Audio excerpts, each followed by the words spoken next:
পঁইতাচোৰাই কাল হ'ল ধৰ্মেন্দ্ৰৰ বাবে। দেশৰ ভিন্ন প্ৰান্তৰ পৰা ওলাই আহিছে হাজাৰ হাজাৰ পঁইতাচোৰা।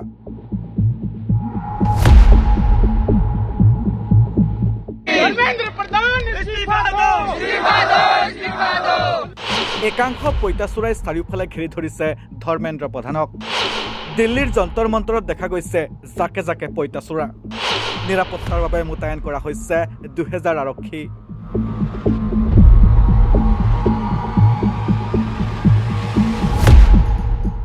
এশ গৰু মাৰিলে বাঘৰো মৰণ, এই বাক্যশাৰী এতিয়া যেন বাস্তৱত পৰিণত হ'বলৈ গৈছে।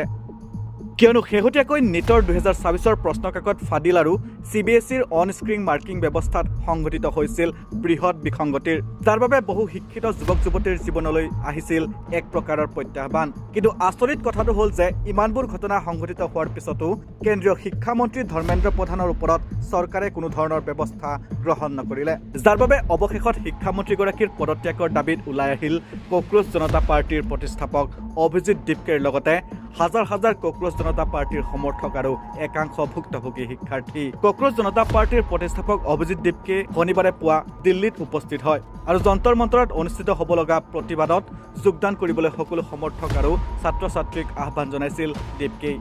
নিট পৰীক্ষাৰ প্ৰশ্নকাকত ফাদিলৰ ঘটনাক লৈ কেন্দ্ৰীয় শিক্ষামন্ত্ৰী ধৰ্মেন্দ্ৰ প্ৰধানৰ পদত্যাগৰ দাবীত এই অনলাইন প্লেটফৰ্মটোৱে প্ৰতিবাদী কাৰ্যসূচীৰ আহ্বান জনাইছিল। দিল্লী আৰক্ষীৰ বিষয়াসকলে তেওঁক বিমানবন্দৰতে সাক্ষাৎ কৰি প্ৰতিবাদৰ বাবে যন্তৰ মন্তৰলৈ যোৱাৰ অনুমতি প্ৰদান কৰে। বিমানবন্দৰৰ পৰা ওলাই অহাৰ সময়ত দীপকে সমাজ সংস্কাৰক তথা সংবিধানৰ খনিকৰ BR আম্বেদকাৰৰ আত্মজীৱনীৰ এখন প্ৰতিলিপি হাতত লৈ অহা পৰিলক্ষিত হয়। প্ৰথমে দীপকে প্ৰতিবাদৰ অনুমতি বিচাৰি তেওঁৰ সমৰ্থকসকলক সংসদ মাৰ্গ আৰক্ষী থানাত সমবেত হ'বলৈ আহ্বান জনাইছিল যদিও আৰক্ষীৰ পৰা সন্মতি লাভ কৰাৰ পিছত তেওঁ সমৰ্থকসকলক পোনে পোনে যন্তৰ মন্তৰলৈ যাবলৈ অনুৰোধ জনায়। খবৰ অনুসৰি এই প্ৰতিবাদৰ মূল লক্ষ্য হৈছে জবাবদিহিতা নিশ্চিত কৰা, ন্যায় বিচৰা আৰু শিক্ষামন্ত্ৰী ধৰ্মেন্দ্ৰ প্ৰধানৰ পদত্যাগৰ দাবী কৰা। শেহতীয়া খবৰ অনুসৰি প্ৰতিবাদৰ বাবে দিল্লী আৰক্ষীয়ে অনুমতি প্ৰদান কৰিছে CJPক। ৰাজধানী চহৰখনত 2000ৰো অধিক আৰক্ষী জোৱান মোতায়েন কৰা হৈছে। আৰক্ষীয়ে উল্লেখ কৰে যে তেওঁলোকে সকলো পৰিস্থিতিৰ ওপৰত তীক্ষ্ণ দৃষ্টি ৰাখিছে আৰু প্ৰস্তাৱিত সমাৱেশৰ প্ৰতি লক্ষ্য ৰাখি প্ৰাথমিক নিৰাপত্তাৰ ব্যৱস্থা কৰিছে। উল্লেখ কৰা প্ৰয়োজন যে ভাৰতৰ মুখ্য ন্যায়াধীশ সূৰ্যকান্তে যোৱা মাহত আদালতৰ শুনানিৰ সময়ত একাংশ লোকক পঁইতাচোৰা আৰু পৰজীৱী বুলি অভিহিত কৰি কটু মন্তব্য কৰিছিল।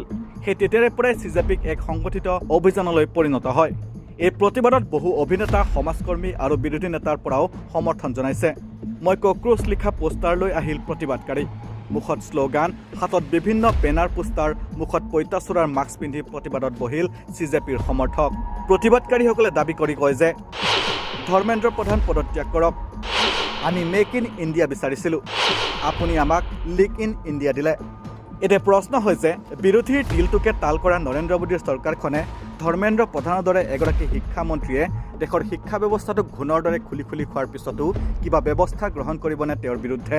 কক্ৰোচ জনতা পাৰ্টীৰ লগতে একাংশ ভুক্তভোগী শিক্ষাৰ্থীৰ চিঞৰ শুনিবনে এইখন BJP চৰকাৰে? আনহাতে আকৌ খবৰ আহিছে যে একাংশ লোকে সাংবিধানিক পথত চলি থকা কক্ৰোচ জনতা পাৰ্টীৰ শান্তিপূৰ্ণ আন্দোলনক উচতনি দিবলৈও আগবাঢ়ি অহাৰ কথা পোহৰলৈ আহিছে, যাৰ বাবে ততাতৈয়াকৈ এনে লোকক চিনাক্ত কৰি গ্ৰেপ্তাৰ কৰিবলৈ আহ্বান জনাইছে কক্ৰোচ জনতা পাৰ্টীৰ একাংশ সমৰ্থকে। News desk report, north east নাও।